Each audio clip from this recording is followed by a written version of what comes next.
Tāpat arī tam, vai tiešām tiks pārakts Skaistas un Kombuļu pagastu savienojošais ceļš.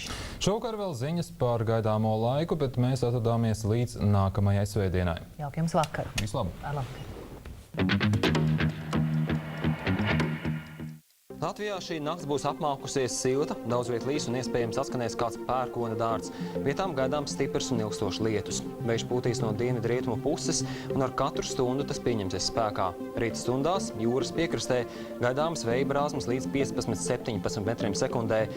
Rītdienā Kurzemē gaidāms daļai apmācies laiks ar īslaicīgu lietu un stiprām dienvidrietumu vēja brāzmām. Gaisa temperatūra 18–20 grādu. Zemgalē būs brīžiem saulains laiks, brīžiem kāds lietus mākonis, temperatūra 21–22 grādi. Latgalē būs vairāk mākoņi, kura brīžiem atnesīs kā lietu, tā arī pērkona negaisu ar stiprāku dienvidu vēja brāzmu. Gaisa temperatūra 20–22 grādi.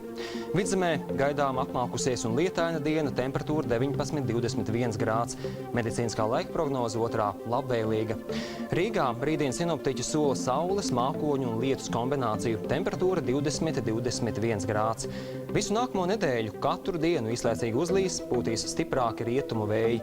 Naktīs temperatūra pazemināsies līdz 18–11 grādiem, bet dienā gaisa iesils tikai līdz 20–22 grādiem.